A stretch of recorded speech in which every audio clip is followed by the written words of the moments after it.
Baseball is dead. Rest in peace.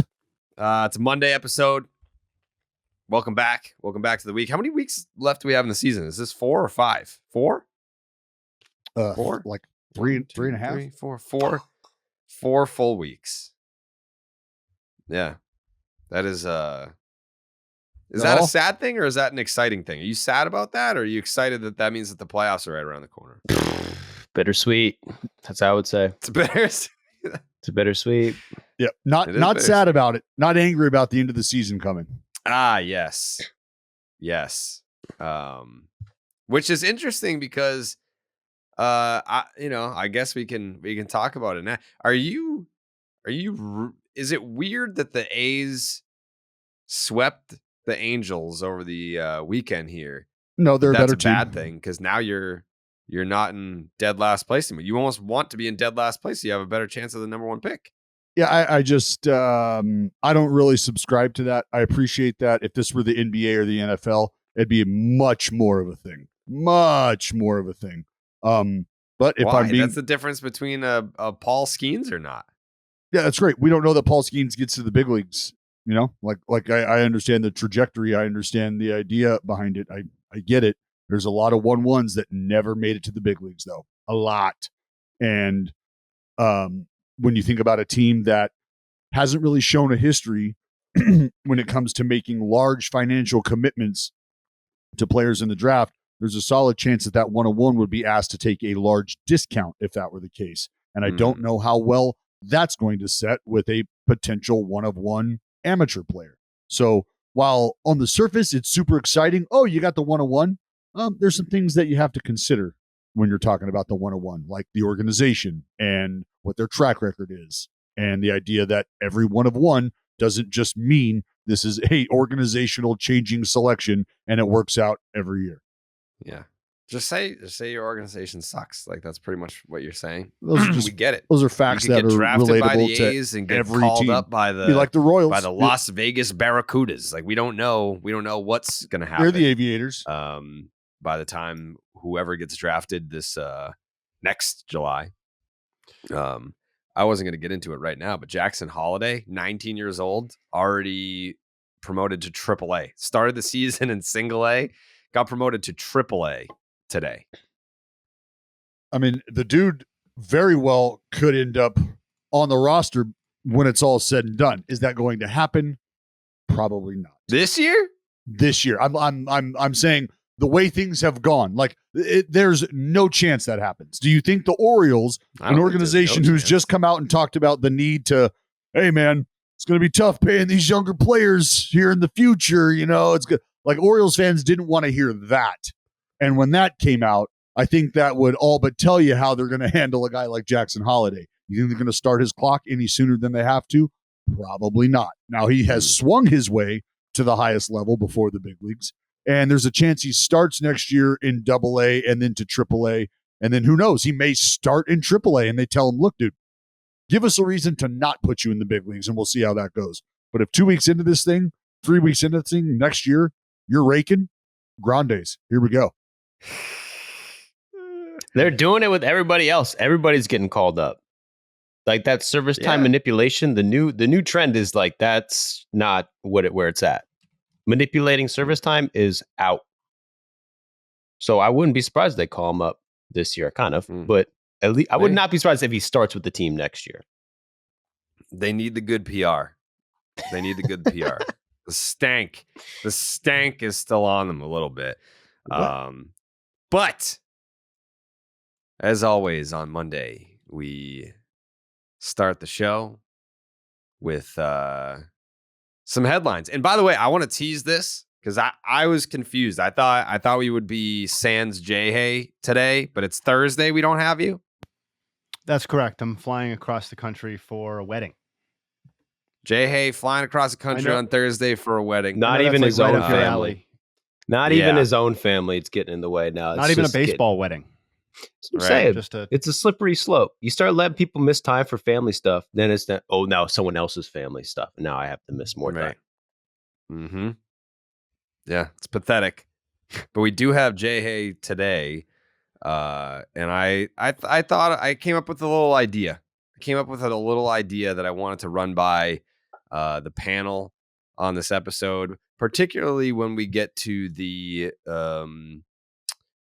Ronald Acuna Jr. Mookie Betts MVP discussion, which is going to be a theme throughout the course of the remainder of the season, the remainder of the month of September, and just a little something I thought of that I think the listeners at home would get a real kick out of. So we'll discuss that when we get there. But first, Joseph, and leave Mookie / Acuna / Braves Dodgers out of this. Okay. Well, What, because that'll be its own thing. What stood out to you over the weekend? other than that,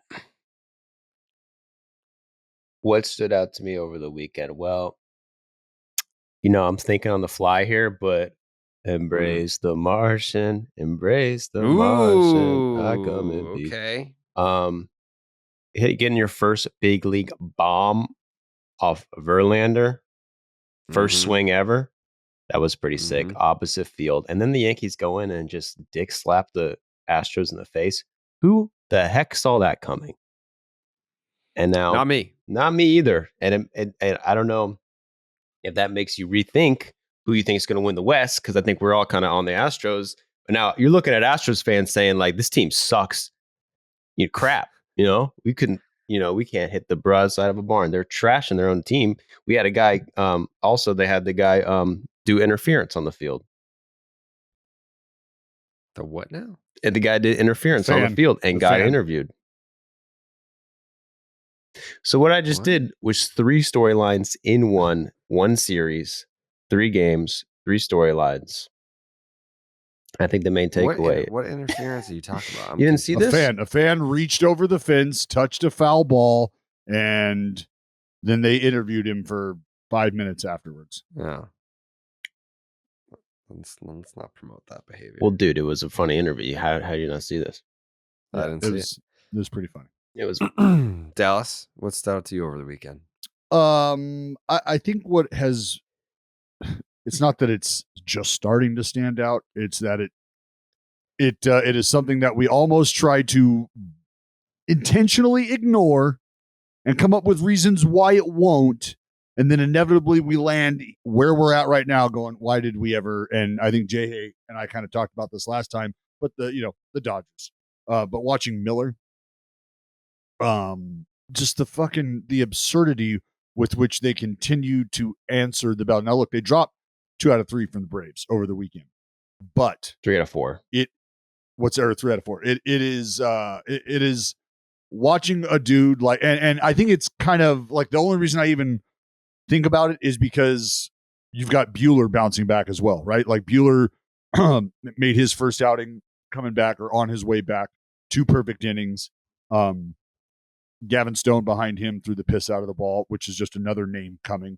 But then you've got Bryce Miller doing what he did, and it's like the Dodgers just don't. Did I say Bryce? Yeah. They just keep coming. Are you worried about Urias? Keep coming. I probably, which is why maybe I think I gravitate towards that, because when it's, when one door closes, another one opens. So it's like, is there any chance that the Dodgers get to have all these doors open at the same time? It doesn't feel like it for this year, but even if they're not open, that's I guess that's what this weekend showed me, is like, fuck, man, it just seems like, we talked about the Astros never being healthy, haven't been healthy altogether all year long. This is one of the first times that it's been so. And for the Dodgers, a lot of the same. And here they are with a 2-week lead in the division, and they just continue to play great baseball. Again, outside of how this weekend went, the depth of the Dodgers is what just continues to stand out. Jay, hey, what stood out to you? So I'm going to cheat a little bit, because it's not really anything that happened over the weekend, but it is since the last time we podcast, and it bleeds over into what starts today. I was very surprised to get off the podcast on Thursday and learn shortly after that the Cleveland Guardians had claimed Lucas Giolito, among others, off of waivers. And I think of all the teams that we talked about as possible options for Giolito and the rest, I certainly didn't bring up the Guardians, and I don't believe anybody else did. It's a little bit confusing, obviously, when you juxtapose that decision to spend, I think it was $3.5 million for their salaries over the remainder of the season, when you actively sold at the deadline, when you were objectively closer to the postseason, both in terms of games behind the Twins and also just postseason odds. But it's somewhat intriguing at the same time. I can't bash the move.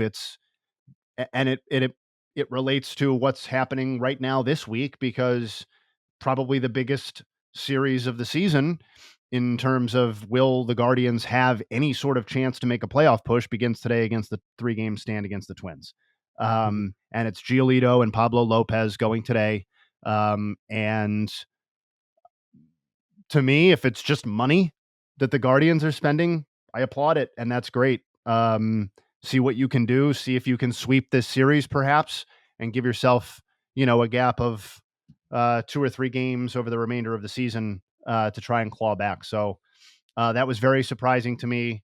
I'm interested to see whether it can pay any dividends. And they played a little bit of spoiler for a lot of teams that I think were envisioning Giolito as part of a locked in postseason piece.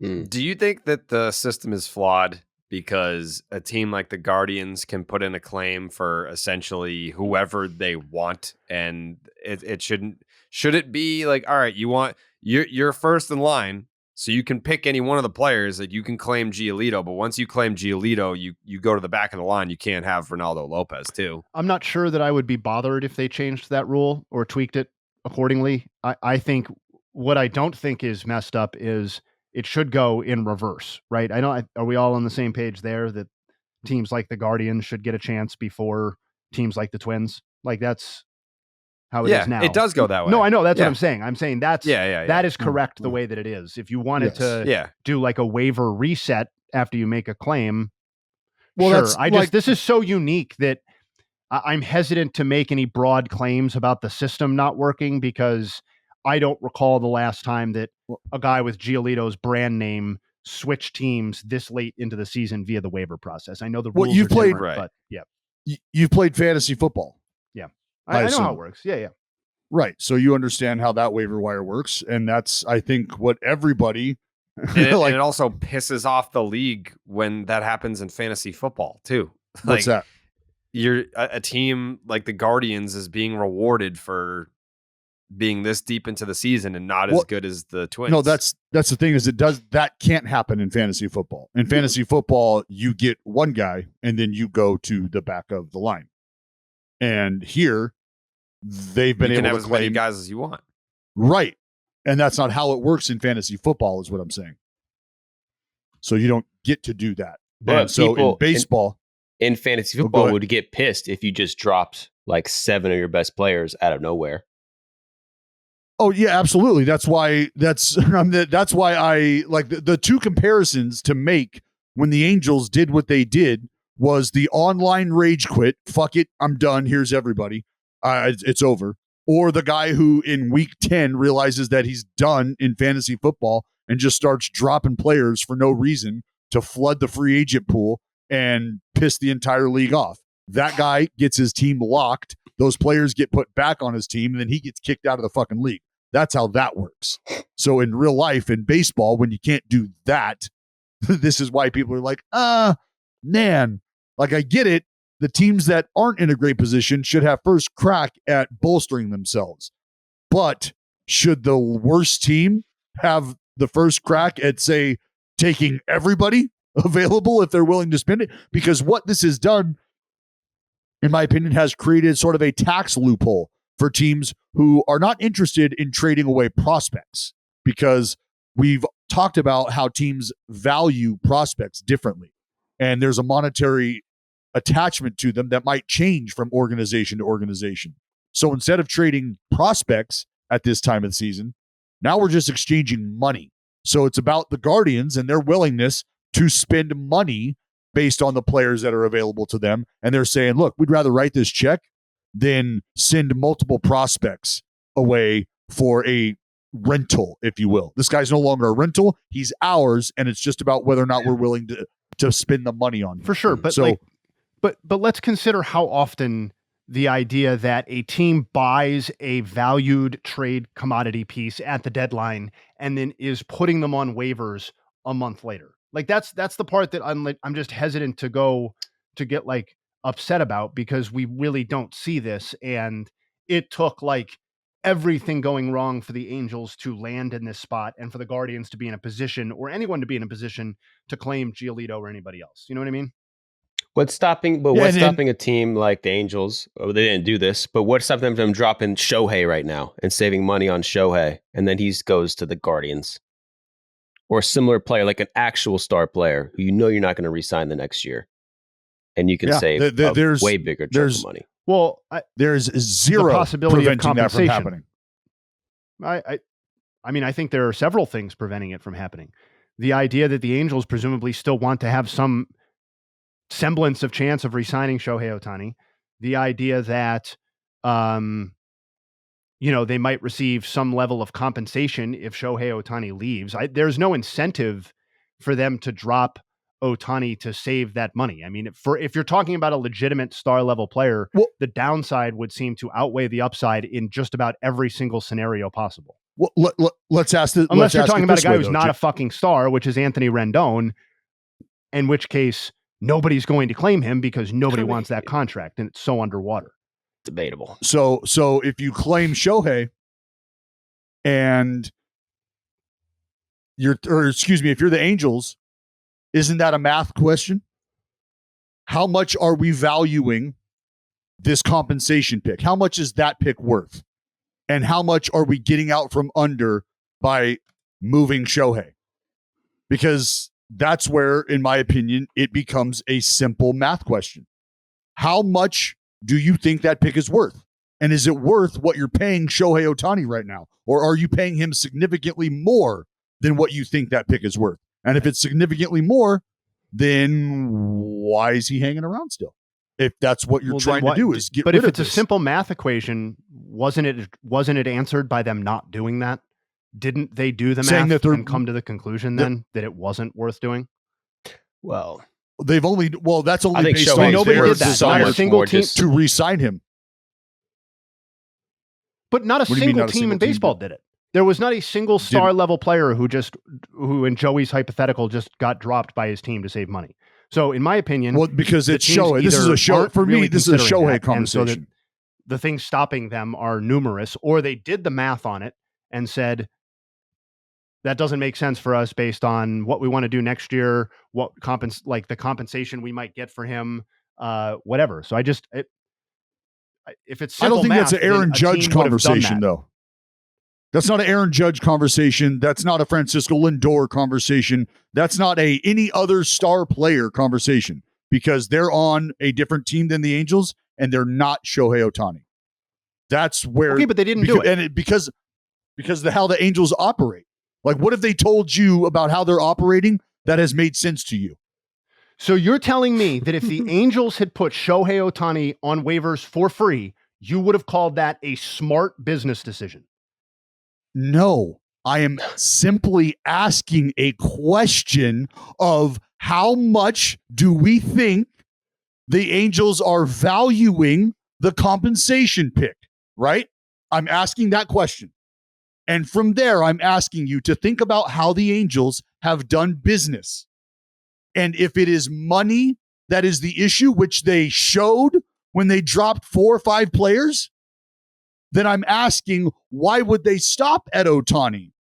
Because it would make sense to get out from underneath that money. But the only reason that they're not is because it's Ohtani and because they would like to keep him. But no other sensical decision factors into that outside of it being Shohei Ohtani, and they want to keep him because everything else they've done has showed you that it doesn't make much sense. I believe, correct me if I'm wrong, anyone, but I believe the people that they did cast aside in Giolito and Lopez and those guys got them underneath the tax threshold that they needed to get under in order to receive the compensation pick for Ohtani if he leaves, or the better compensation pick for Ohtani. It went from a pick after the 4th round to a pick after the 2nd round. So But they didn't that's get it. another But it didn't reason work. why I don't think Ohtani like them casting Ohtani off for free would make financial sense, because they already accomplished Now the you don't get the financial pick for goal. him. Yeah, Yeah. you wouldn't get the pick, and you already accomplished the financial get under the tax by letting the guys go who really don't matter. The funny thing is, Mhm. they didn't get under the tax because no one claimed Grichuk, so it just didn't work. They're still over the tax. Is that true? That's facts. And if that's a fact, then we're in the same spot we were just in. And letting those players go didn't get them to the spot they wanted to be for compensation. If it's 2 more rounds. And so that would be another part of the question I'm asking, is where they sit right now, are they happy with that as far as compensation for Ohtani? If not, they needed to move somebody else. Where are we And seeing that's where- that they didn't get under the tax? Because Jeff Fletcher via the OC Register says that they did per Fangraphs, even though the 2023 calculations are not official until December. Well, then maybe I'm wrong, and then like we could cut that Well, where part did you out. see that? I saw Yeah, on I'm Twitter. asking, I'm where'd trying you to find see it. All right. I saw on Twitter. Like, I don't know for sure either, Yeah, but like I looked after you said that, because that I hadn't seen that. And all I'm seeing is that while it's unofficial, before the tax calculations go in December, they're below the 233 mark because 5 of the 6 guys were claimed, which knocked $5 million off their payroll. I think you need to get And look, I understand that Shonowell was just drafted like 7 minutes ago and is in the big leagues with the Angels.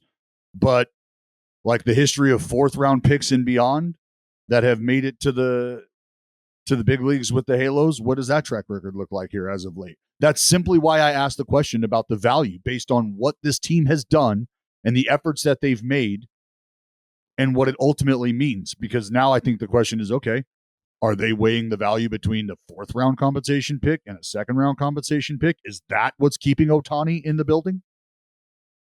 Like Angels salary dumps still left them above luxury tax threshold, so they're still above it because no one claimed Grichuk. Right, but according to what? New York Post, the Daily Register in LA, Los Angeles Times, Forbes, Yahoo Sports, MLB Trade Rumors. Because Fangraphs and the OC Register have the exact opposite information. I'm not sure if we need to get bogged down in this anymore, but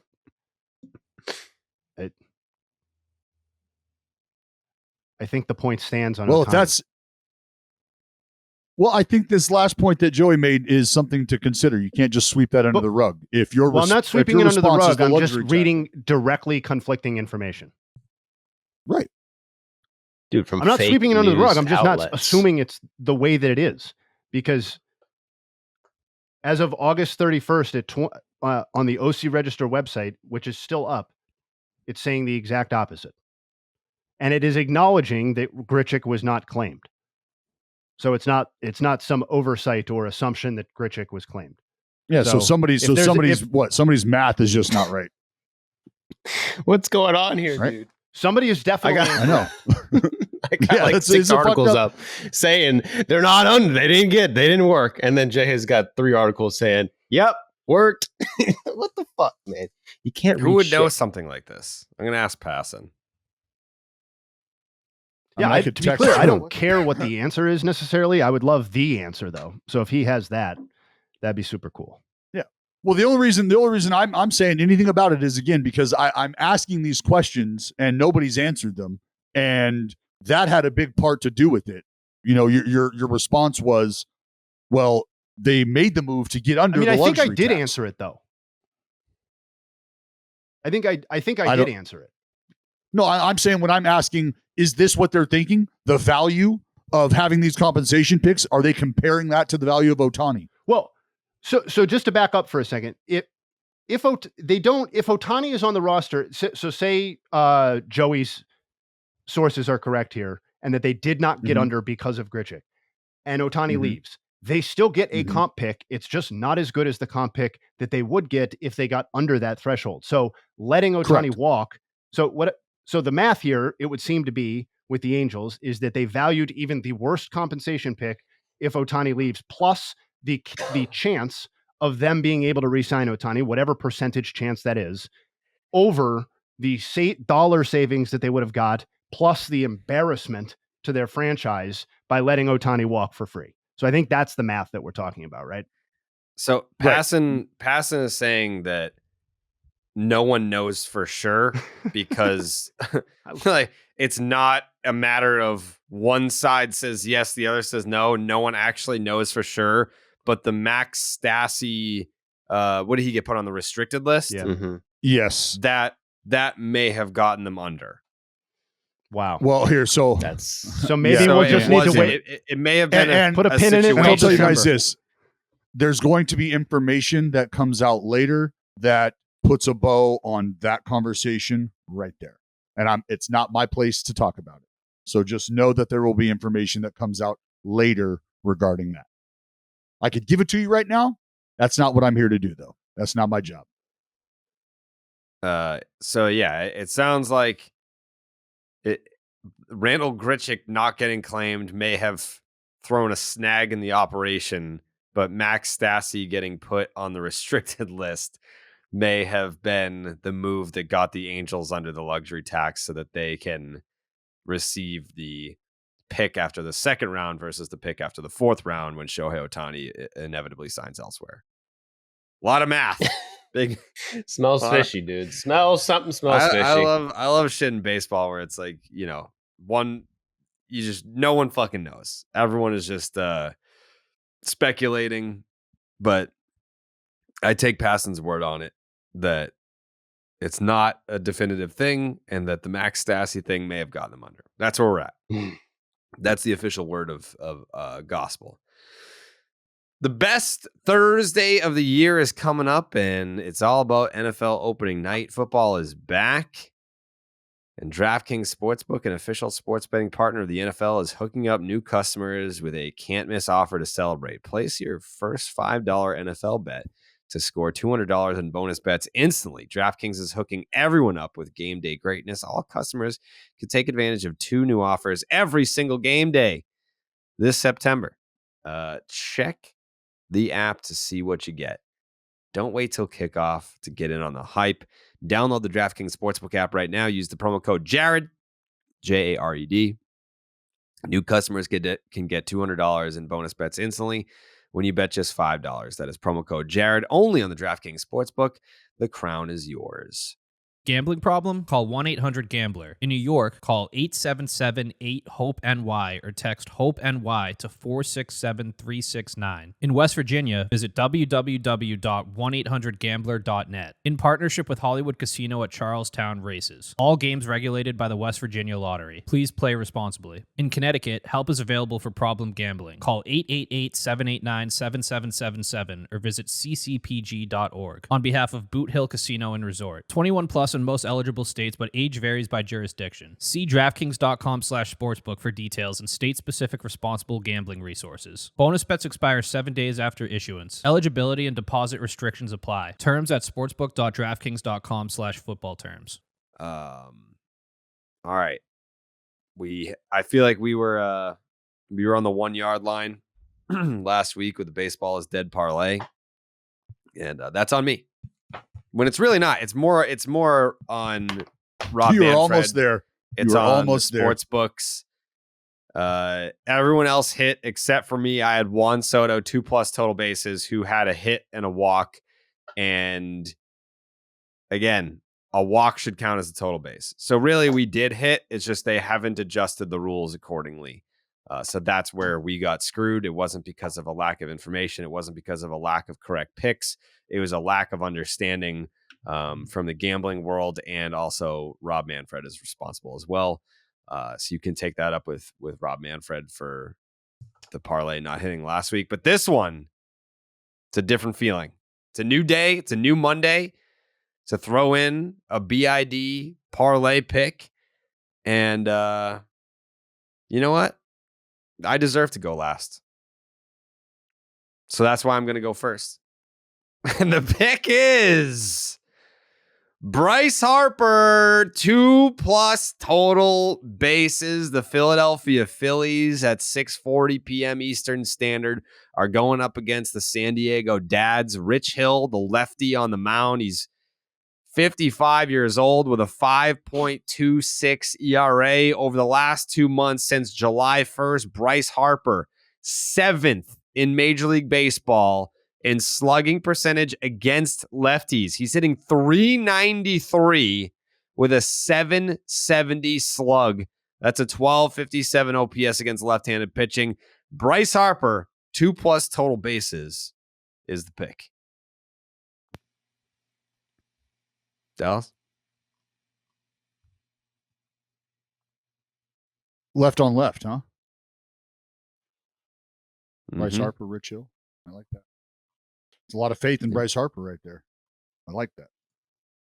I just said he has a 770 slugging against left-handed pitching over the last 2 months. Left on left. I like it. A lot of confidence in Bryce Harper. I'm not. You guys are freak. Feel like a couple individuals may have woken up a little defensive this morning. I like to see that. It's Monday. It's okay to hate life. It's okay. I'm feeling good It's today. okay. Hey, I believe you. I believe you. I am going to go with the Baltimore Orioles and the money line because Kenny Rosenberg is pitching for the Angels. Yep, that's all I needed. Kenny Rosenberg pitching against the Angels or pitching against the Orioles. I'm going with the Orioles. Kenny Rosenberg has, I think, 5 innings this year, 6, 7, maybe ish. So I'm rolling with the O's, who are rolling into Haloville. Probably going to take 2 out of 3 there. Might even sweep them. I got to tell you, the Halos, things are not going great right now for the Halos. Coming off a little bit of a skid this weekend. Don't have to get into it. I'm not going to tell you that the A's swept the Halos. That's not what this conversation's about. This is about picking the BID parlay. So we can talk about the A's raking over the weekend some other time. Okay. Joseph? Great picks. Both of you guys, great picks. I'm going with Juan Soto to get a hit Wow. against. Wait for it. Anyone know who Juan Soto's facing today? Taiwan Walker? Taiwan Walker. Crushes Taiwan Walker. Damn. And he's hit a home run in 3 straight games. What's that? Yeah. Someone save Juan Soto. Justin Havens. I am going to double down on my Pirates hate. I'm going Brewers money line. Corbin Burns on the bumpy. Name TBD on the bumpy for the Pirates. The Brewers are 7-3 against the Pirates this season. Have outscored them by 21 runs. And Corbin Burns, in his last 10 starts against the Buccos, the Brewers are 8-2. I'm going to ride with those trends. The fact that Corbin Burns is good, the Brewers are good, and the Pirates are bad. Here we go. Win streak ends today. It already ended. Oh, wait. I thought you were. You were so close to Owen Dallas to Jersey yesterday. What was that about? 6-game win streak for the Pirates. Were 1 away. Out of no one saw it coming, and they blew it last chance. Damn. Pirates are hot, so it's crazy that Jay Hayes going against the Pirates right now because they are hot. That takes balls to go against the Pirates. It does take balls. It does take balls. I think half my parlay picks this year have been betting against the Pirates in Spiteful? some form or fashion. Just spiteful. Yeah. Spiteful is a way to describe it. Well, I'm red hot right now. Two straight wins, ready to climb atop the leaderboard. Actually, I don't want to climb atop the leaderboard because that means somebody would have gotten it wrong, and we can't have that. I want to win this week. I'm ready. I'm hungry for a win. Jay Hay would like to take the Dodgers against the Los Angeles Boys and Girls Club team, and this isn't it's not college football. Come on. Terrible sport. Yeah, terrible sport. It's fun. It'd be like inviting like some shitty AA team to your home opener so you can fucking pound their brains in. Some independent league team. Some poor I'm pretty sure Dallas's boys just got crushed by one of those teams, didn't they? Blessed versions We don't of need the to talk about that. And it of wasn't the poor or crushed. You're whatever. talking about a fucking double overtime ball game, Joey. Crushed. Double overtime ball game. Crushed. Save it. All right, well, get them next week. There are some That's people right. on the Reddit thread suggesting that we are losing on purpose, and I don't like that kind of talk because I can tell you right now I'm getting no kickback on these losses. So Right. these are real, trying to win, and we're red hot, and I feel like it's going to be our week. Also, we lost because of me. I always try to win. Yeah. If anyone's going to throw something for nefarious reasons, it's going to be Dallas. He's crooked. Or me. He's an employee of the Oakland. Yes. Good point. He worked for the A's, Good point. dude. I have the most integrity out Oh of anybody my on God. this Oh my podcast. God! If That's- you, No, got- you don't. You want to do integrity You're power rankings openly- right now? Wow. Yes. Yeah, yes, we you've do. openly admitted to cheating in Major League Baseball. No, I openly admitted to performing within the confines of the game. No. Yes, no. I have yes, podcasted with integrity Yes. every fucking day of my life. Yeah. No. No. Yeah. Oh. Joe, fuck did it. Dallas admit to cheating in the interview with you? Yeah.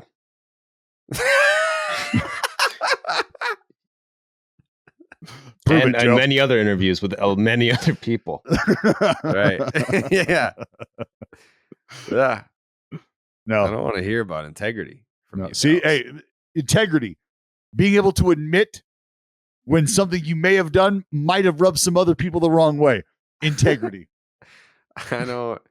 Yeah, I guess. Sure. Yeah. I Well, don't if have that's not integrity, that's the definition of it. I just defined integrity. Here, you want a visual definition? Is that your face? Yeah, me, integrity. That's what you see when you look it up in the dictionary. This fucking grill. I guess.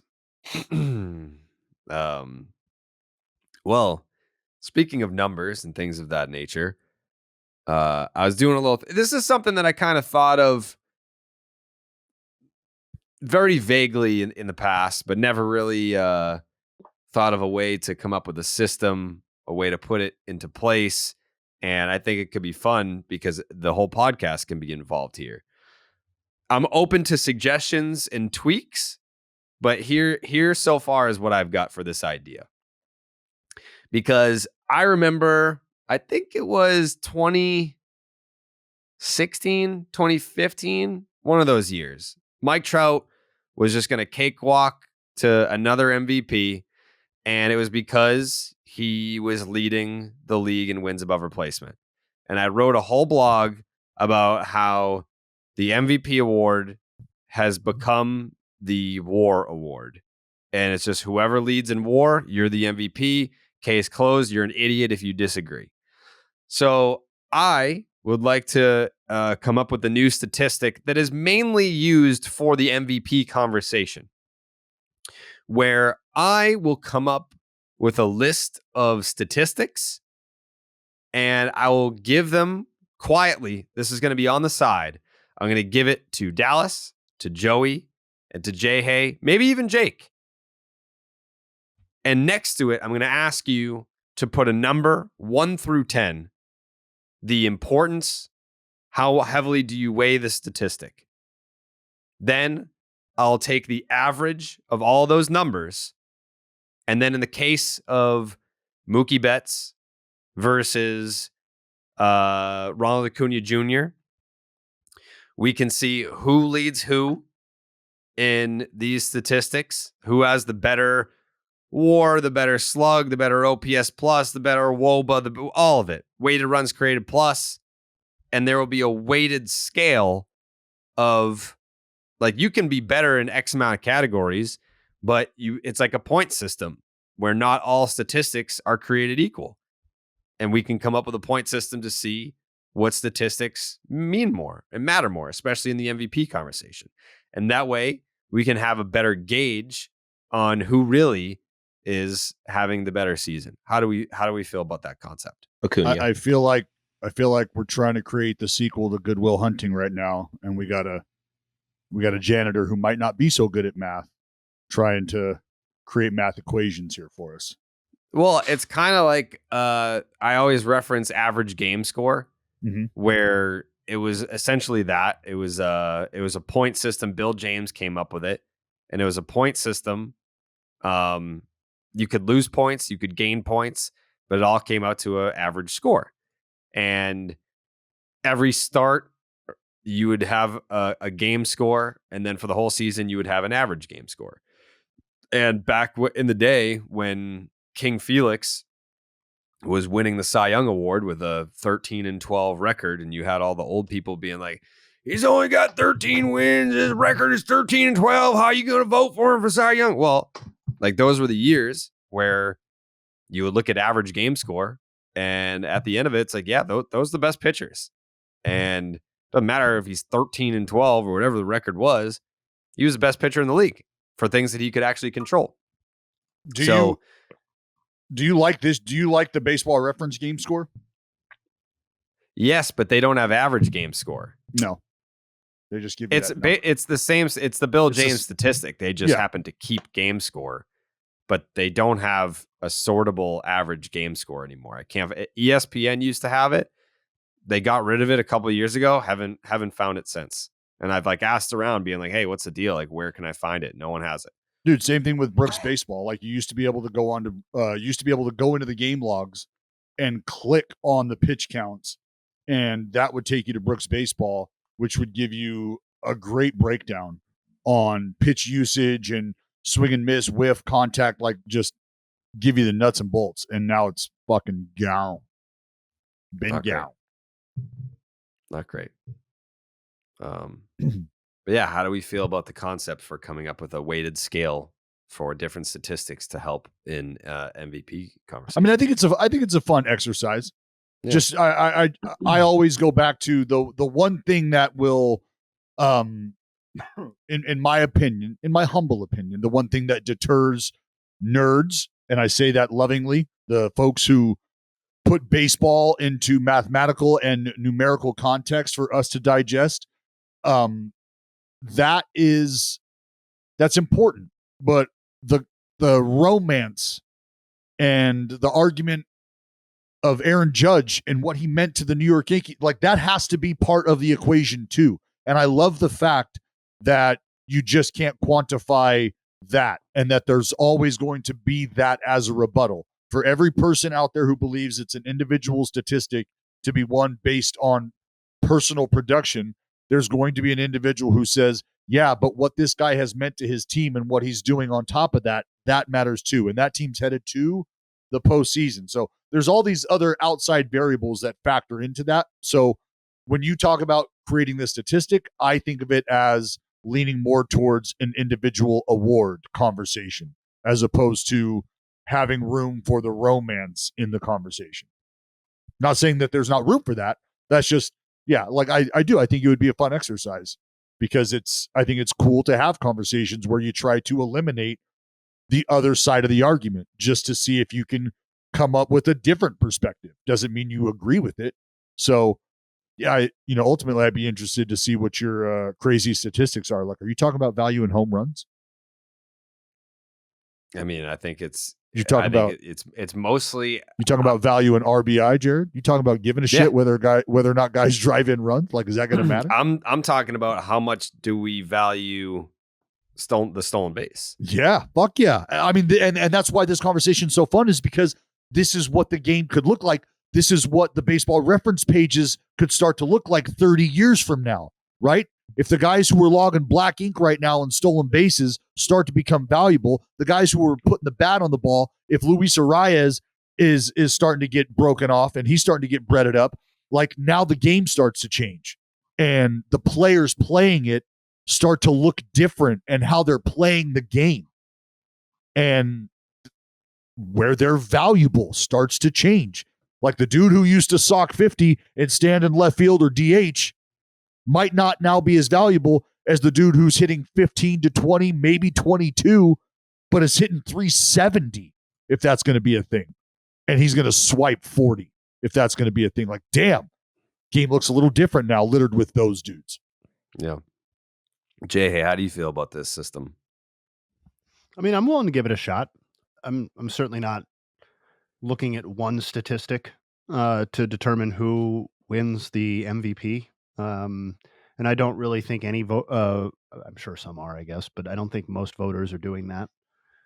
Specific to the base running, I'm interested to dive into that or the stolen bases, because I did see a pretty interesting stat over the weekend that, and I don't have it in front of me, although I should, that Ronald Acuna Jr.'s contributions on the base paths in terms of total base runs, like base runs added, is not appreciably different than Freddie Freeman's, despite the increase in stolen bases, because of all the other things that efficiency. go into base running value that aren't captured in stolen bases or even stolen base success rate.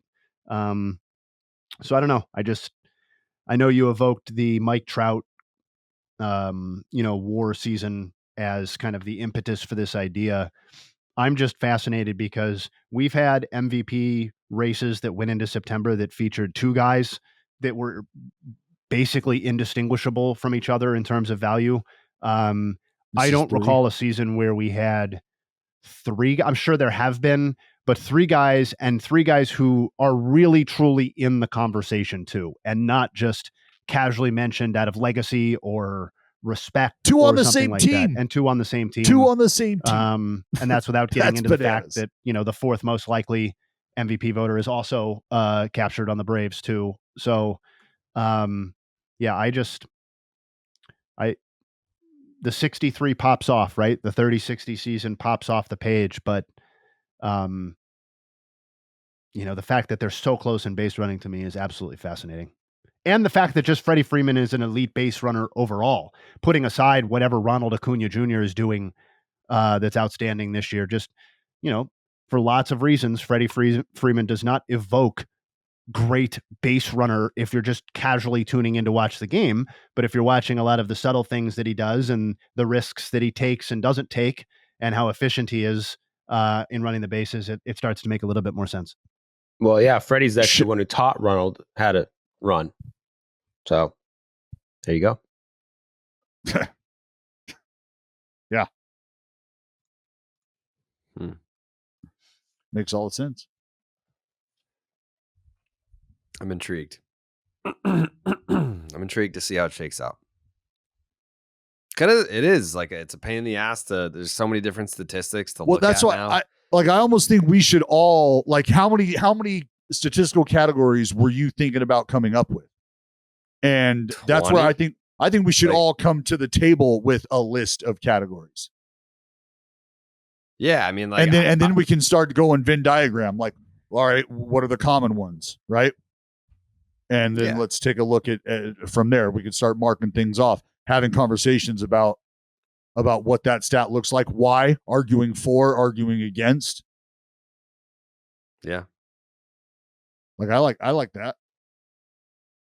I think we'll definitely have some newer statistics in there, but I don't want to get into the territory where it's like now we're just throwing stats in there to throw stats in there to sound smart. You're not trying to get X Woban and Sierra out of your tits right now? Yeah, no. I mean, like, Sierra, like that's the thing, is like, yeah, it's like people will tell you Sierra is better than FIP, better than ERA, and that might be true, but it's like the casual fan is like, it's kind of like overwhelming. It's like, what the fuck is Sierra? Like, if they don't talk about it on TV, I guess that's not the best barometer because it took TV years to even acknowledge OPS. But yeah, not the best. But anyways, Joe, how big of a problem is it for you that Ronald Acuna Jr. got married before the series against the Dodgers? I think he went about it the right way. Get married with a polo on the day of the game and still play that night. I mean, that's Braves baseball right there. Mm-hmm. If you're going to get married, play that night and make it take 12 hours at most, less, probably 4 hours. Probably was in the ballpark by around 2:00 to get his early work in, to do his drills and everything. Shout out Pudge Rodriguez. There you go. What about who got married at the ballpark and then got called up to the big leagues? Really? Yeah. Yeah. It's a Hall of Famer. That's a Married- Hall of Famer. Married at the minor league park and then called up to the Grandes. Wow. Good for him. Yeah, that's awesome. That is awesome. I know it's more of a broader question, and maybe we don't have the full context yet. I mean, we definitely don't have the full context yet to be able to answer the question definitively, but I guess it's more of a forecasting question. After this weekend, where does the 2023 Atlanta Braves team rank in terms of like the best teams of our lifetime? Because they're going to be in that conversation. Like this Braves team this year, championship or not, obviously winning the championship helps immensely. But if we're just going based on regular season before the playoffs, and I know that all great teams are evaluated and measured based on did they win the World Series or not. But the best team doesn't always win the World Series. Sometimes it's not that team. But all right, let me rephrase. If the Braves go on to win the World Series this year, where will this team rank amongst the best teams that we've ever seen in our lifetime? I mean, without putting a number on it, I don't like up there. I mean, what do you want me to say? Up there, like really, really high up there. I think there's some comparisons to be made when you start going, across the board and you're thinking about what makes the team great. Is it the ridiculous lineup? Are you factoring in the fact that the top 5 guys in their fucking lineup have 30 homers pretty much? Yeah. Well, are you also factoring in the idea that they're going to be there together for a long time? Like, is that, are we talking just statistical? No, right. Just in a vacuum this season alone, what this team is be able to accomplish from a baseball perspective, like they're breaking offensive records. Like they're going to like the 30-60 season from Acuna is going to be a thing that we look back on. But like I said, you go down the lineup and you've got Albies, Albies, I think, is the only dude that doesn't have 30 yet. He's got like 28. But then Matty O, Austin Riley. Ole's going to hit 50. Huh? I said Ole's going to hit 50. Right. Yeah, like Ozuna hitting 5th with 30. I mean, I think the answer I'd be comfortable with, assuming a World Series victory, is one of the 10 best teams of my lifetime. 10? Yeah. I was going to say top 3. I was going to say maybe top 5. I mean, I think we need to pump the brakes. I mean, I'm going back since 1985. That's my lifetime. Those are the baseball seasons that I've seen. I mean, I don't think the ones that I'm basically not willing to listen to are that they can't be better than the 1998 Yankees, who probably are one of the arguments for the greatest teams of all time. 01 Mariners. Right, but then you get into the very difficult conversation of how do you weigh the World Series victory? Because I looked at single season win percentage for every team since 1985, and if we remove 2020 seasons from this conversation, because those are a little bit more extreme, obviously, the best winning percentage is the 01 Mariners, the second best is the 98 Yankees, and the third best is the 95 Cleveland Indians. And the fourth best is the 22 Los Angeles Dodgers. So of the 4 highest single season winning percentages since 1985, one of those teams has won the World Series. So how do you value? And then the next team is the 2018 Red Sox, the 86 Mets, which I think have to be in the conversation for any best team of our lifetime talk. I don't know. I'm trying not to get caught up in the moment because they're obviously having a very special season, but their 662 winning percentage would be the 9th best single season mark, including 2020 seasons. And if you remove them, it's the 7th best season. So that to me feels like top 10 is a good conversation. And if you really want to prioritize the World Series win, then yeah, you are talking probably top 5, just based on objectively what they have accomplished. World Series got to mean something. Yeah, no question. No question. Because then it's like, the Seattle Mariners, and what year was that when they won 113? They're the best team of all time. No one thinks that. 2001. Yeah, no, I don't think anybody does think that. But I do think I would prioritize a World Series victory in these conversations, which is why I think it's just so easy to put the 98 Yankees as the best team of our lifetime. But, I think I think going back and looking at some of these teams that are in the top 10 in winning percentage that did not win the World Series would be eye-opening about the quality of some of these rosters. I think about the 95 Cleveland team all the time. And it's not just because that was the team that I rooted for. It's because it was one of the most preposterous teams in terms of offensive firepower that we have ever seen, context of the steroid era or no. So it's like, do I think that team was a better team than, let's say, the 2019 Astros or, I don't know, the 2004 Cardinals? Yeah, I do. Even though not all these teams win the World Series. I don't know. It's tough, but I didn't think we'd be having that conversation about the 23 Braves, and they have it all, really. Yeah. Dallas, any final final words before you go watch some exhilarating Oakland A's baseball? Yeah, we got the Blue Jays coming to town. Just don't avert your eyes from what's popping off in the AL West. There is a lot going on in the AL West. That's all. And the That's Oakland all. Athletics are coming, baby. Yeah. AL West, looking for an exciting race down the stretch. You can find it in the AL West. In a The wild A's card. coming into play today are only 34 and a half games back. Oh, so we just ran out of games, really? Yeah. Just ran out of games, ran out of season. We'll catch you next year. Yeah. They gotta add more games to the schedule, and then that green and gold are coming for that ass. Well, it's I'm in interesting to for it. say that actually the A's have clinched a spot in October. They will be playing on October 1st against the Angels. So congrats to the A's and the Angels. You'll be in October this year.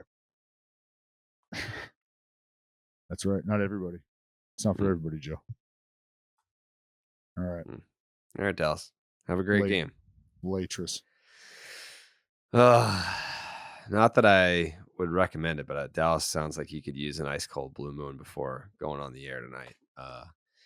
Playoffs are just around the corner, so it's time to help your team out by sticking to your lucky rituals, like the ritual of enjoying an ice cold blue moon while the game is on. Blue Moon was born in a ballpark, first brewed at Coors Field in Denver, Colorado. Make it your one-of-a-kind baseball tradition, whether you're at the park or you're watching from home. Had some blue moons over the weekend. Nice little holiday cookout.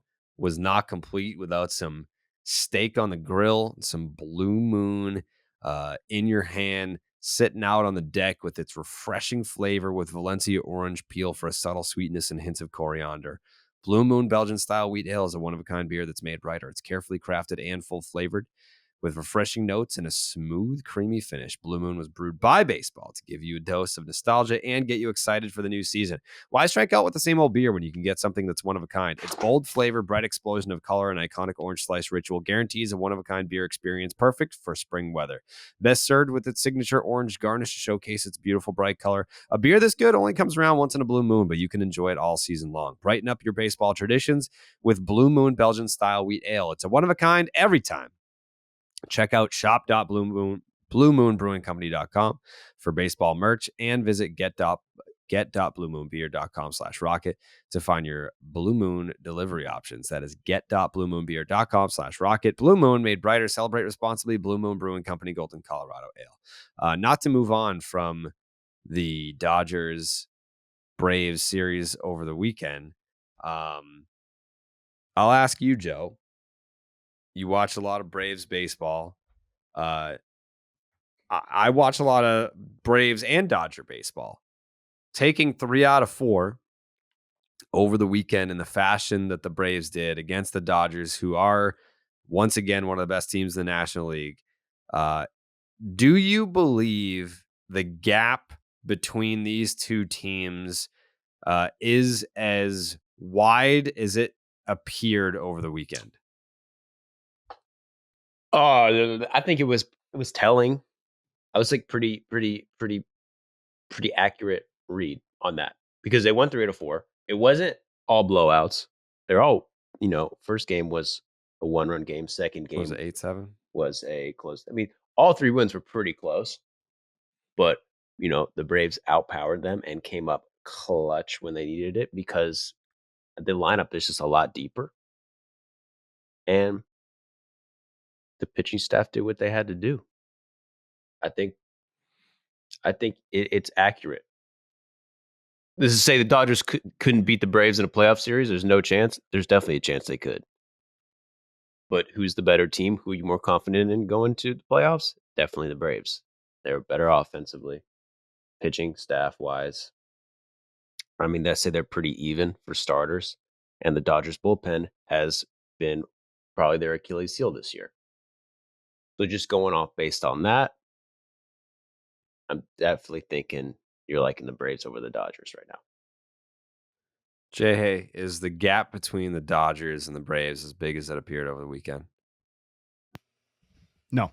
But I still think the Braves are better. But I don't think that I don't want to take too much away from single series results. If they played in the postseason as of right now, I would take the Braves to win. But I think they are the two best teams in Major League And Baseball. how many?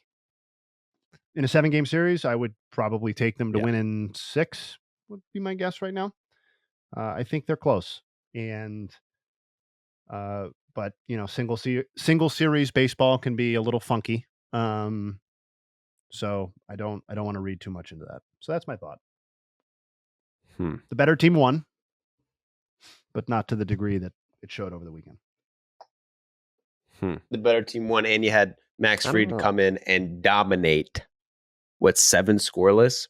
I mean, that's another guy who's like the Braves haven't had all year, hasn't been there. But like, if he's pitching like that off the injury, and he's like the Max Fried of who Max Fried can be, that's probably the biggest X factor the Braves have right now.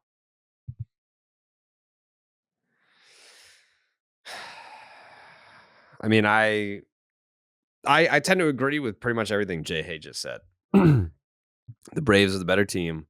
I don't know that the gap is as large as was demonstrated over the weekend, taking 3 out of 4.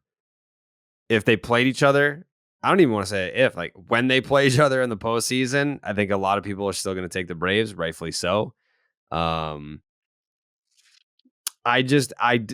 Braves have been there and done that. Like, I think I would feel a lot differently if, like, I don't know, no disrespect to them. It's just the first team that came to mind.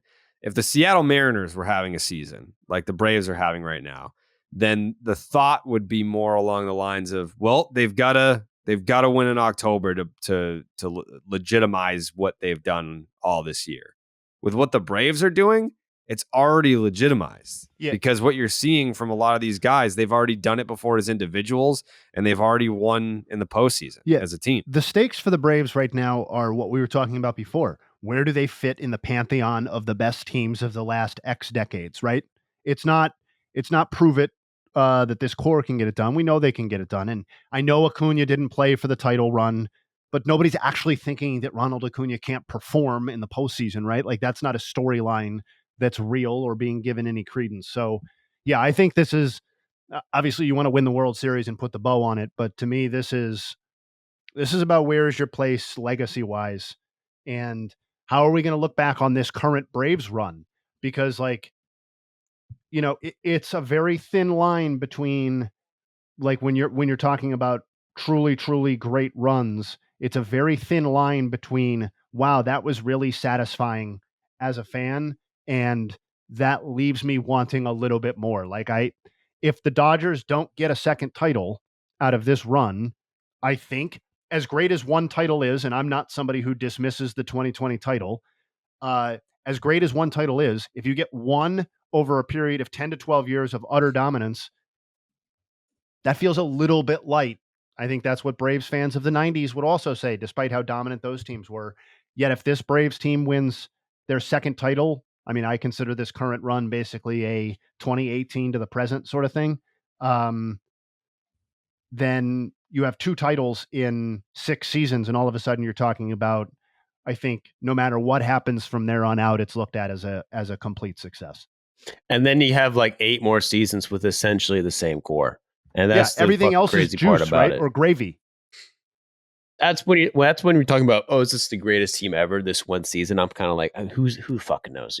Like, we're gonna have to see, and then it's like hard to compare that. But like, what the Braves really have a chance to do is like be a dynasty, one of the best of all time. just because, like you said, this run started in 2018, and all these guys are signed to like 2028.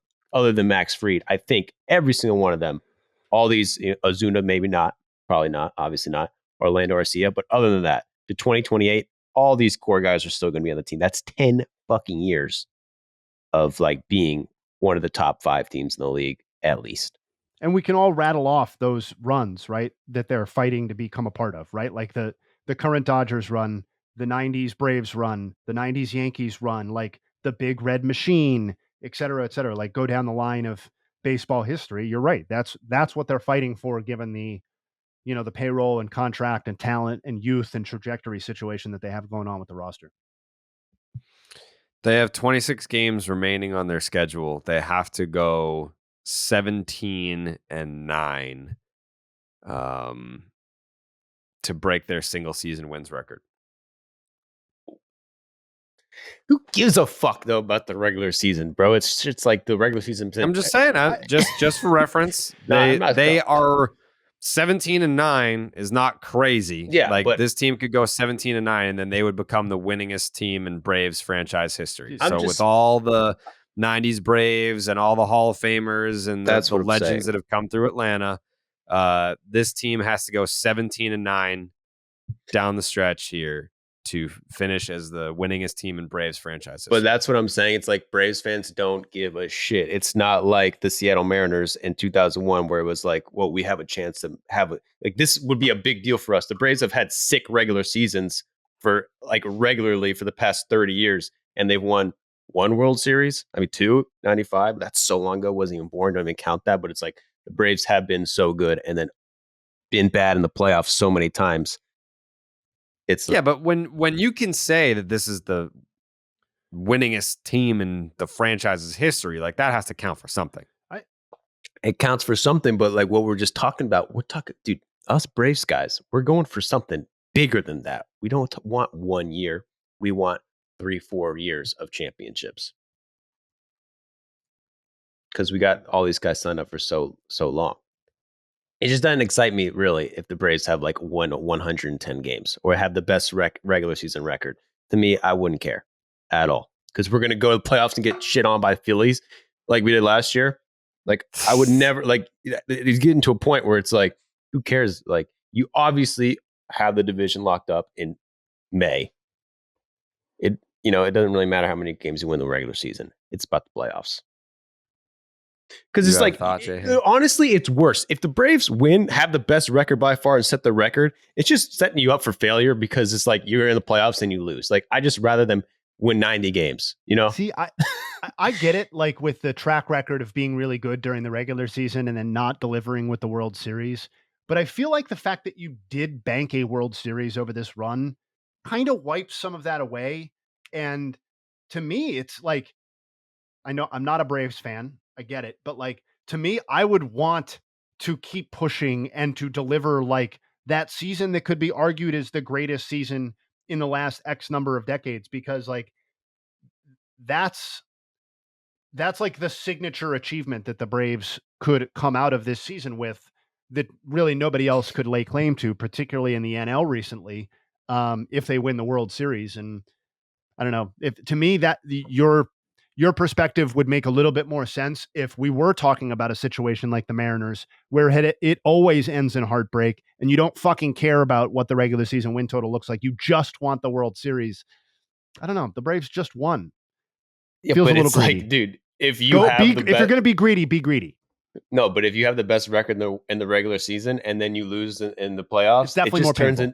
It just turns into a freaking make fun of it. You're a choke artist. You suck. You know what I'm saying? It's just more ammo to go against you. Totally. It's a risk reward scenario. But if you keep ratcheting up the risk with getting mocked like that, the payoff is even greater too, because you're like, oh, fuck you. Like, not only did we win the World Series, but we're better than any team your franchise has produced in their entire fucking existence. Suck on that sort of thing. Respect. No, they're sucking on it. That's already been established. I'm just telling you, Joe, as someone like the reason why I ask is because like I've done that. Like the Red Sox in 2018, it was their winningest team in franchise history. Like it did mean something. And when you do complete it and you go all the way and you win the World Series, like it's like division champs, winningest team in franchise history, eliminated the Yankees, took down the Astros, beat the Dodgers, World Series champs. Like it just feels like the complete, like everything, like you have all the Infinity Stones. Yeah. Winning the World Series, that's the ultimate. It's not like winning the World Series trumps everything. But when you have like this piece and this piece and this, it's just like the most satisfying thing to be like, I saw the pinnacle, the mecca of my favorite sports team's championships. Like I saw that. Like when you get to the point that you're trying to get to, where the Braves have, they've won 4 World Series titles in a window of time with one core. For the rest of your life, you're going to be having the debate. Which one did you like more? Which one was the better team? Could this team have beaten that team? And sometimes the separator is, well, how can you go against a team that won more games than any other team in franchise history? Like that's a separator. Yeah. Well, what Braves team won the most games? 98, I think. It was not the team that won the World Series. I was just 90 looking at this. Yeah. Yeah. The one 98? 106 win. 98. Yeah, 98 won 106 games. Okay, well, we'll see. I like what you're saying. I want to do all those things, but as Braves fans, regular season stuff at this point, I'd rather just not choke and get embarrassed in the playoffs. Yeah, I think, you know what? I think you would have had a much different answer to this question if the Braves at least made it to the NLCS last year. I think that you have trauma. You are scarred from last year's playoff exit. You have seen that you can have an excellent regular season and how that doesn't mean dick once you get to October. Dodgers fan probably feel the same way. The way that they just absolutely manhandled the Padres in the regular season and continue to do so, have the better regular season record, have the way better head-to-head record, and how that didn't matter come October. I get it. You want to be on your toes. Yeah, I'm on you my want to be on toes. your toes. You want to be ready for anything. You can't be too cocky because the postseason is a different animal. I get all that. But it is pretty cool to witness your team's most winningest team ever. Mm-hmm. I'll just say Braves this. have a Well, chance we're to just talking about like best single season teams of all time. We just named up a few of them. What did we name a team that didn't win the World Series? A bunch. No, but which teams did we name? Like this could be the best team of all time. They didn't win the World Series. Jay Hayes said 86 Mets. I'm saying in 98 our Yankees. lifetime. I mean, I think there. Like we mentioned the 95 Indians did not win at all. Yeah, I don't think any team that didn't win the World Series is going to get much momentum as the single greatest team of our lifetime. But I think there are lots of those teams that would be in the argument for the top 5 or the top 10. That's what's interesting. The 01 Mariners didn't even make it to the World Series. Like, do we believe that the 06 Cardinals, who won the World Series with like whatever it was, 83 wins, do you in your heart of hearts believe that is a better team than the 2001 Mariners? No, but you'd rather be the Cardinals. But what team is better? Right? I'd rather have the ring, right? Of course. Mm-hmm. But is that the answer to who is better? I don't know. I don't know. I'm not trying to say you're wrong. I'm just saying I don't know what the criteria is. It's different for every person. But I would be inclined, if I was really trying to put together the teams that I felt like were the best, I think I'm going to put the 2001 Mariners, who proved what they were over 162 games, before a team that got hot over the course of 1 month.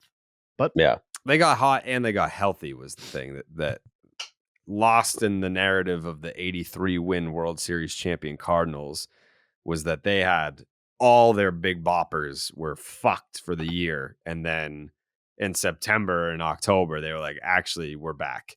Like that, they were 2 years removed from winning 105 games and going to the World Series in 2004. They just happened to run into the big dick Red Sox. Happens. Anytime you play the Red Sox in the World Series, fucking smack you. But speaking of getting smacked by the Red Sox. Oh, we back, baby. I apologize for the delay. Our staff was on vacation, but that doesn't mean that we weren't monitoring the situation. Congratulations to Garrett Cole, who after many, many attempts to summit the mountain, finally crossed the Baines line following his start on August 30th.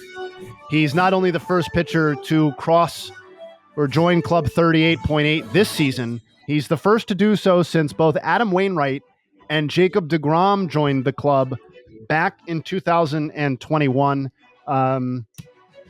Obviously a fucking massive day a couple of days ago for Garrett Cole, the Cole family, probably even Brandon Crawford. You know what I mean? Given their connection, it was probably a family-wide celebration.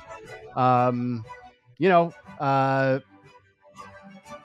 terms of career achievements, where does this rank? Well, I mean, Garrett Cole does not have a World Series title.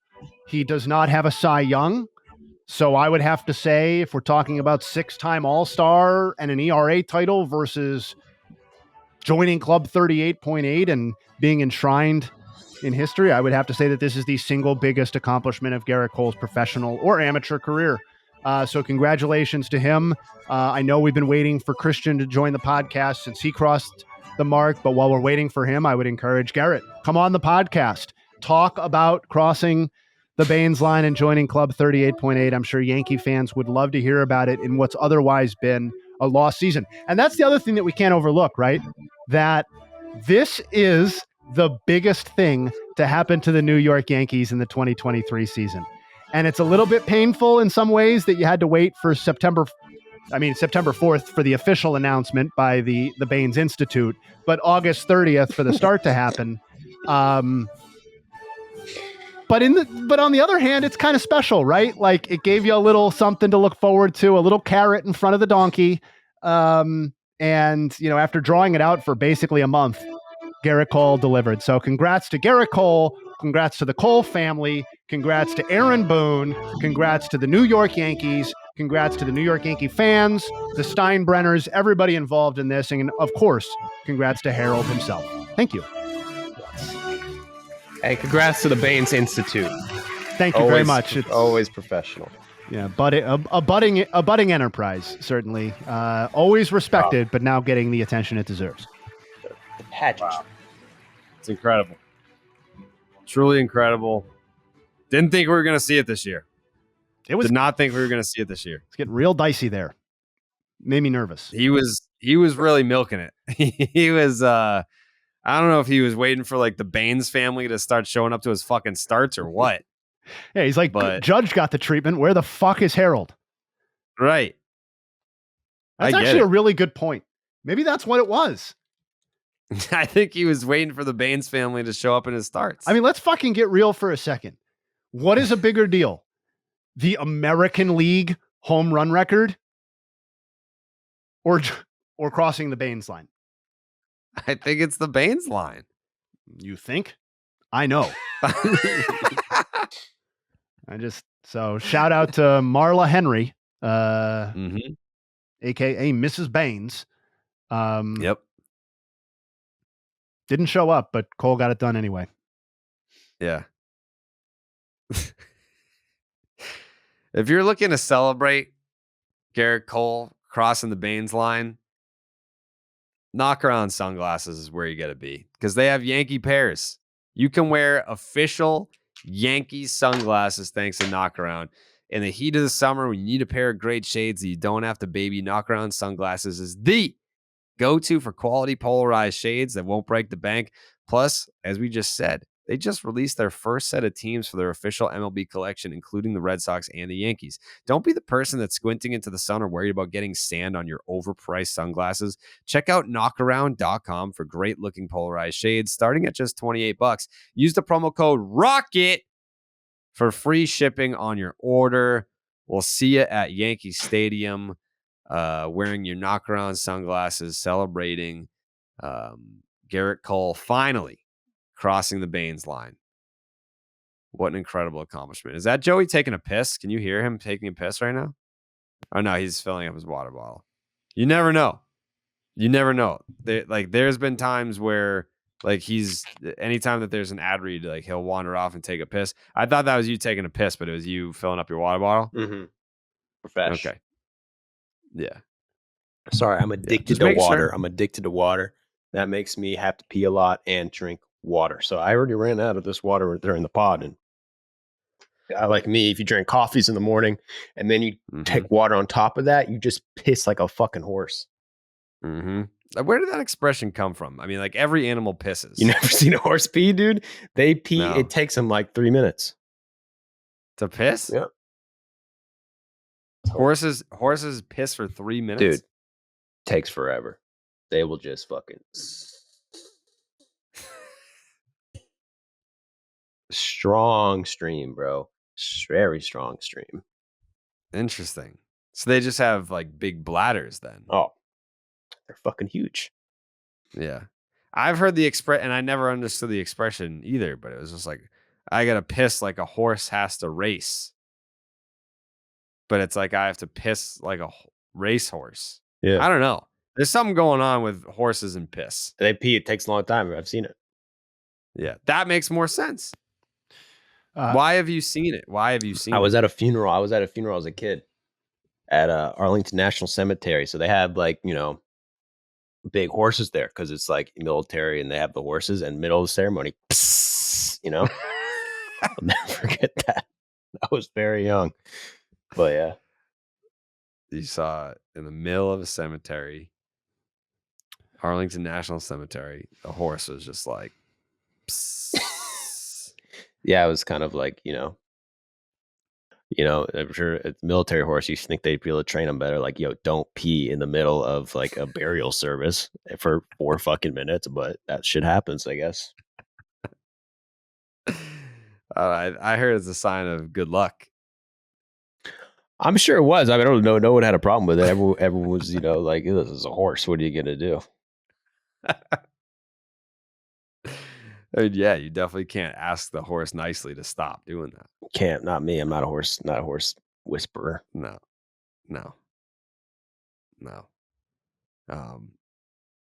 Jasson Domínguez got called up. Who's that? Oh, you don't have anything nice to say about Jasson Domínguez? No, I've never heard of him. Huh. Psych. 2 homers. 2 homers. 1 opposite field in the Crawford boxes. First swing of his career off Verlander. I was watching that live on my phone. I was out and about, and I was like, damn, he really just did that. That's legendary. I mean, think of that. Like, all the hype this guy had, this kid, because he's 20 years old. All the hype this kid had, like, he was basically labeled the best prospect ever and then labeled the most overrated prospect ever. Not ever, but you know what I'm saying? By the time he was like 18, which is kind of crazy. And then to come into the big leagues and literally your first swing off Verlander, do that. I mean, it's got to make Yankees fans feel like this is like maybe they're getting ahead of him, but it seems like he's like the chosen one. I mean, who does that? Well, I mean, I think it was one video of this dude taking batting practice when he was 17 years old, and immediately, not just Yankee Twitter, like baseball Twitter was like, there's no way this dude is 17.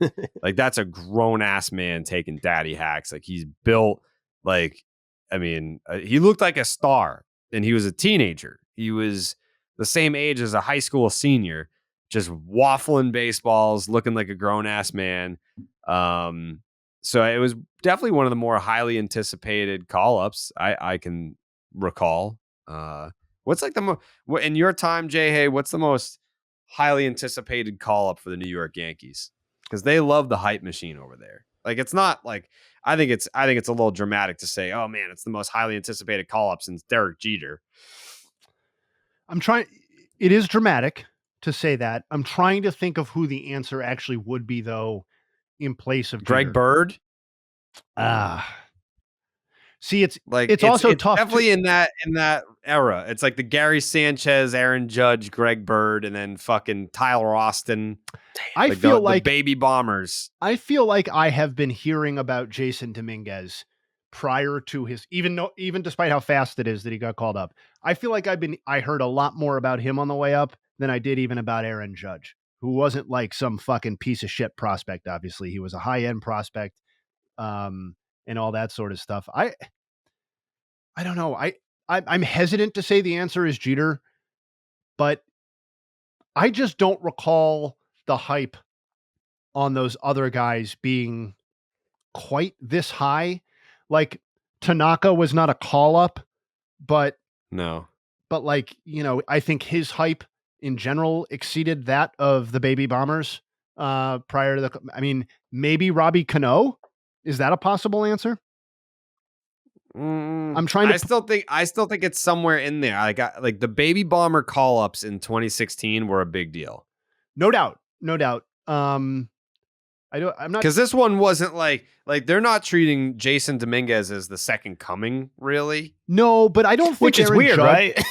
I don't think Aaron Judge was treated as the second coming when he was actually called up, though, either. Like, I think the hope is that this is a guy with massive, massive power that we hope we can tap into it at the major league level. And he was so much better, so much faster than I think even the most optimistic Aaron Judge fans thought. Like, we're talking about, Joey started it off, like, this guy's had the Martian nickname since like pre-signing with the Yankees. I just feel like even if we're all on the same page that the chances of him being as good as Aaron Judge are very, very low.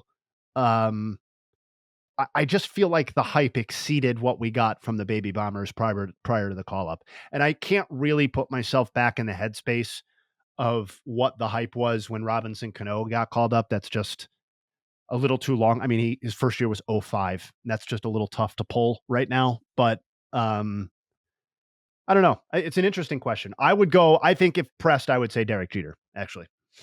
Really? Yeah, I would. I think. I don't know. I don't think, because I think what we're forgetting because of who they became or who he became, I think that Gary Sanchez hype was greater than Judge and Austin and Bird. Agree. You know what? I'm going to call Hubs. And see if he answers. He doesn't usually. It's probably smart. But we'll see what he says. Hello. Eric. Jared. We're having a discussion right now on the podcast. Don't worry, Dallas is not here. It's just me, Joey, and Jay Hay. And Jake. Which podcast? Oh, this is the okay. Yeah, This is Baseball's Dad. Okay. So Hey, what's up, buddy? We're talking about the Jasson Domínguez call up and trying to make a comparison to like when like the last hyped Yankee prospect. Like, we don't have to go back to Jeter. Like, I'm saying it's somewhere in the Baby Bomber era where it was like Tyler Austin, Greg Bird, Aaron Judge, Gary Sanchez, like around that time. Like, would you agree with that? Because do you think the Jasson Domínguez hype is greater than any of the hype from those guys? Yeah. Well, I mean, like Judge wasn't hyped at all. He was just this large man, this oversized man who but he wasn't like this hyped. We're talking a guy. I mean, Jeff Passan is an asshole for what he did. What did he do? Yeah, in the article, like when he first signed with the Yankees, he threw out the Bo Jackson, Mickey Mantle, Mike Trout stuff. that just like blew this way out of proportion. Got it. In terms of hype, I mean, because of that, and he's been here. It's been 4 years, I think, since he came over. It's not Judge. Obviously, Glaber came over from the Cubs. Gary, maybe that's Gary. What I said. But it's more than Gary. But like that's the closest I can think of. But honestly, the name that comes to my head is like when Phil Hughes and Jabba came up. Oh, that's the guys. answer. That's the answer. Yes, Hubs is right. Okay. Yeah. Yep. When they came up, that was like whoa, like these guys are going to blow us away, and they did for a period of time when they first came up. Jabba was like one of the first guys to throw 100 miles an hour and all that. So yeah, I go to those two guys. No, that's 100% the correct answer. I would go as far as to say is Jabba's on the short list of most hyped debuts and overall like situations upon debut that we've seen on any team in our lifetimes. Like that, I would like. Yeah, I would agree. Right? Also, because like his excitement and the way he threw and like all of that, just like it was just a fireball of hype, no doubt. Yeah, Jabba was the dude that when he first came up, they had like the Jabba Rules T-shirts where it's like the way that they would baby him and manage him, and like, is he going to be a starter? Is he going to be a reliever? But either way, he's the face of the franchise already, and he was screaming coming off the mound. He's throwing at Kevin Youkilis's head. He's covered in midges.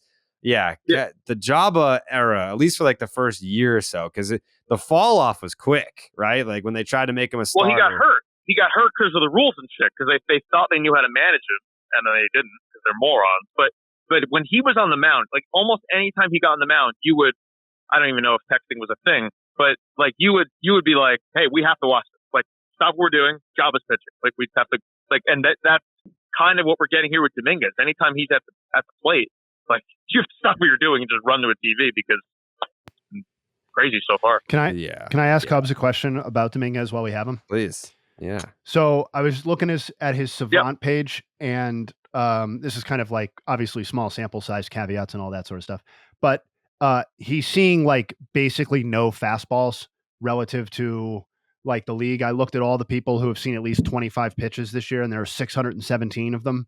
And the last two in fastball percentage are Jasson Domínguez and Austin Wells. Like, does that line up with how you're supposed to approach these people from their minor league scouting report, or is this just kind of like something that's you think will even out? Like, can Dominguez handle breaking stuff, in your opinion? I think that definitely. I feel like any prospect of that nature, you attack them with breaking balls. Like, I feel like they can hit, like they all hit fastballs. It's like, hey, can you hit the curveball? You can hit the breaking ball. I think it was an issue for him early on. His development has been crazy good. Like he's just like, if you just look at tape from like 21 when he first started playing in the minors to now, it's just a completely different player. His plate recognition, his strike zone recognition is really good. Like it's developed into a way where I don't think they ever anticipated this quickly. But yeah, it doesn't shock me that teams are going to try and attack those guys with breaking balls because they hunt fastballs. I feel like that's kind of what our philosophy is. But yeah, the fact that he's looked so far okay is just a really good sign because he's super young still. He's 20 years old. Wells is a little bit more polished. Like he should have been up months ago. Like he was just stuck in Double-A for no reason. It felt like so. Yeah, it's crazy to see. But yeah, I would agree that I think it's more just minor leaguers struggle with curveballs when they first come up. That'd be it. How have the vibes changed around like Yankee fans? Because I feel like you guys were absolutely miserable. Like it's a last place team. You got a bunch of bloated contracts, aging veterans that all suck. And then out of nowhere, you just call up the kids. Like, did you go from like, this is unwatchable, I'm not going to even pay attention to this, to are you now like reinvigorated? Like, are you watching these games with excitement now? Yeah, I mean, this weekend was like this whole year has been just absolute misery to the point where like I can't remember being this just feeling this way at this time of the year at any point in my life, like watching the Yankees. And yeah, this weekend the way they just kicked Houston's ass and just ran circles around them, and you have 5 to 6 just guys who were in middle school the last time the Yankees swept the Astros, like, and they're just. It's crazy. Yeah, it's a weird feeling. It's weird and depressing because like, where was this a month ago? Because they're completely out of it. You know, they're 8.5 back. There's no scenario where they're getting in. So, you know, this is all just exhibition for the most part. You're watching spring training games. You know, Dominguez hitting third, and it's really exciting because up until this point, I had no faith for 2024 either because the way the contracts are working, like they're not losing much money off of payroll. So you're essentially just running this back short of maybe 1 or 2 changes.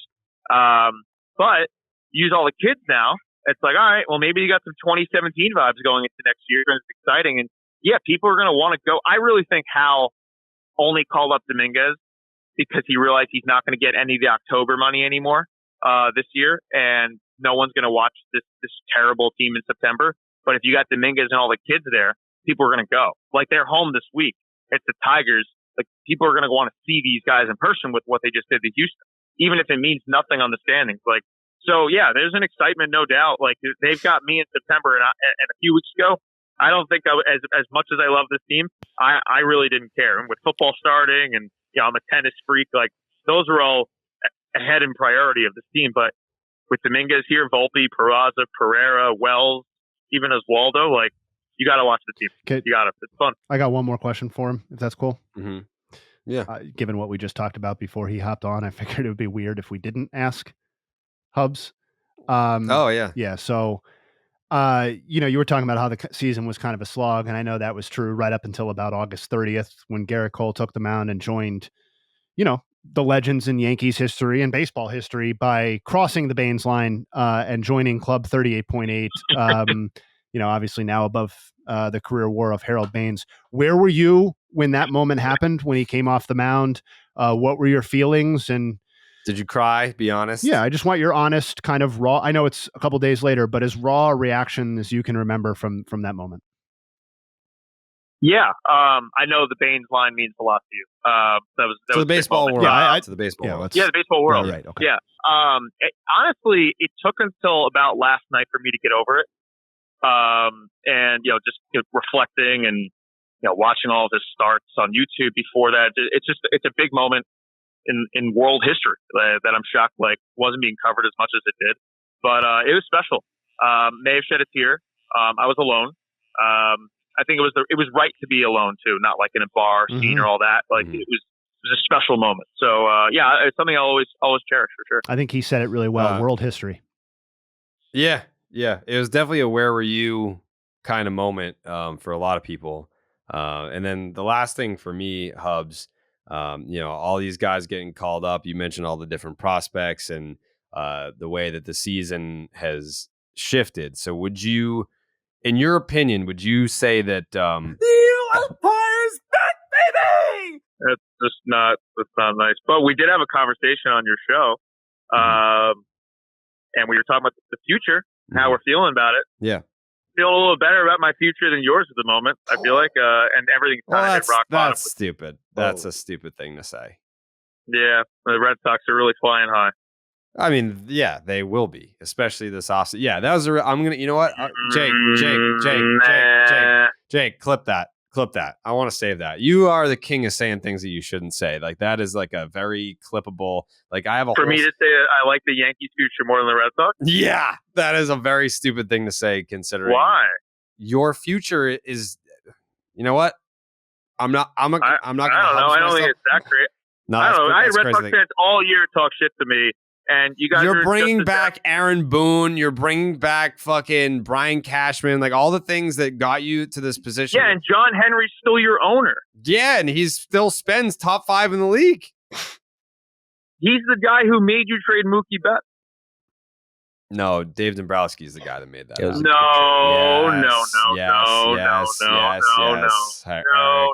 Eric, come on. Jared.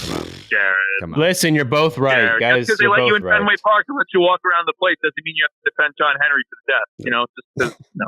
What? Come on. They won't let him walk around anymore. He's basically blacklisted. The whole team hates him. Yeah, I'm blacklisted, dude. I don't really even go to Fenway anymore. Yeah.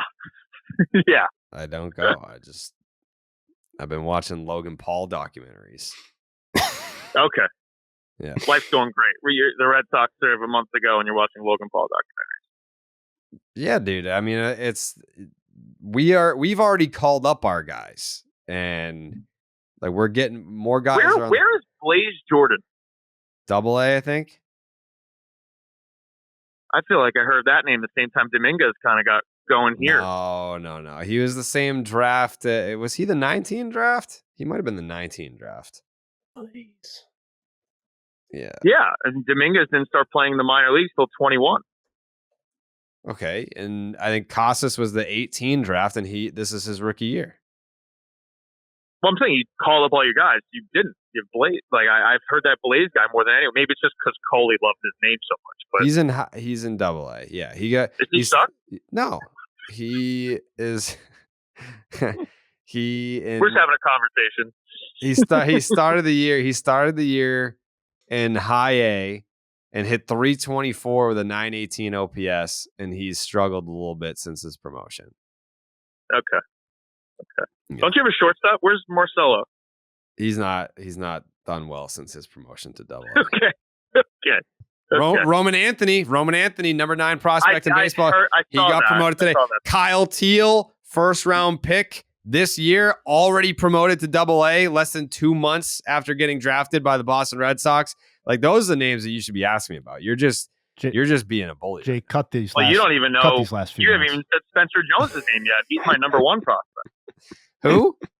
Spencer Jones, our first round pick from last year from Vanderbilt. He's now he's in Double-A and he's off. That's just not true. That's not true. Always great to talk to you, Eric. It's always a pleasure. Appreciate you taking the time. I was just happy to have a conversation with Jay Hayes. That was great. You did that for me. You guys have a great weekend. You too, buddy. Today's fucking Monday, dude. Yeah, it's Labor Day weekend, you idiot. You suck. What an idiot. Unbelievable. All right. Thank you, Eric. Goodbye. Bye. Dude said have a great rest of your weekend on Monday. Like, yeah, it's a holiday, but clearly we're working, asshole. What are you, an idiot? But anyways, if you want to go to Yankee Stadium to see all the players that Hubs is excited about, got to use the Game Time app. Buying tickets to your favorite events should not be stressful. Game Time is the fast and easy way to buy tickets to all the sports, music, comedy, and theater near you. With killer deals on last-minute tickets and their best price guarantee, you can stop stressing over the tickets and start getting hyped for all the fun that you'll have. They've got flash deals on last-minute tickets, easy to find. Buy tickets to every kind of event in your area. Forget planning months in advance. Game Time has deals on tickets right up to the day of the event. Get exclusive flash deals, like I mentioned, on tickets for football, basketball, baseball, concerts, comedy, theater, and more. The Game Time guarantee means that you'll always get the best price. If you find tickets in the same section and row for less, Game Time will credit you 110% of the difference. Get images of your seat before you buy so you know exactly what to expect when you arrive. Buy tickets in a matter of seconds, 2 taps, and you are set. Tickets are sent directly to your phone, so you never have to dig through your email. Download the Game Time app right now. Create an account. Use the promo code Jared, Jared, for $20 off your first purchase. Terms apply. Again, create an account. Use the promo code Jared for $20 off. Download the Game Time app today. Last minute tickets, lowest price guaranteed. Do we lose Joe? Or is he back? He's back. I'm back. Okay. Joseph, any final thoughts before we enjoy the rest of our weekend here? A final thought would just be, I'm excited for the Astros versus Rangers series because that's probably the best series going on this week. Is that a day game today? It starts at 4 a.m. Adolis kind of saved the Rangers yesterday. Yeah, that was hype. Sick ass walk off, and that might be hype. the thing that gets them back because they have been struggling since mid-August. They have been terrible, and that's the same time that the fucking Mariners turned it around and Houston turned it around. I think they're in real trouble if they don't start winning because the season could go from like woo Rangers to you choked. Adolis hits that one high in the air, deep out to left, a soaring blast,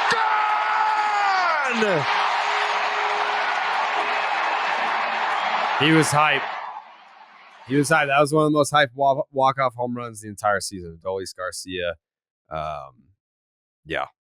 That would be a series that you're probably going to want to pay attention to. I could even call that a pimp job, like the way he just like his reaction to hitting that home run was like, fuck, like, why did I do that? And then was like, oh shit, that was a fucking bomb, and then got hyped. But it's like, it looked like he just popped out to the shortstop and was like about, pissed at himself. It was sick. I enjoyed it. A lot. Jay, final thoughts? I know I brought it up earlier, but I'm just, this is the last stand for the Guardians. So, that is candidly what I'm focused on today, as far as the baseball schedule goes. Again, Pablo Lopez versus Lucas Giolito. And if they can't win this game, they enter 5 back. They pretty much need to sweep the series as far as I'm concerned. Not as far as I'm concerned, just as far as the math is concerned. So yeah, that's what I'm looking forward to, or looking for at the next podcast. Yeah. Jake's takes? I'm just happy for the Yankees, man. You got Dominguez being called up, Garrett Cole passing the Baines line. It's just good to see after you thought the season was lost. Mm-hmm. Great point. In my opinion, it's still lost. But that's just my I opinion. think that's a great question, maybe to marinate on for the next podcast. Is having somebody cross the Baines line worth missing the playoffs? Like, which would you rather have? Make the playoffs, have a player cross the Baines line?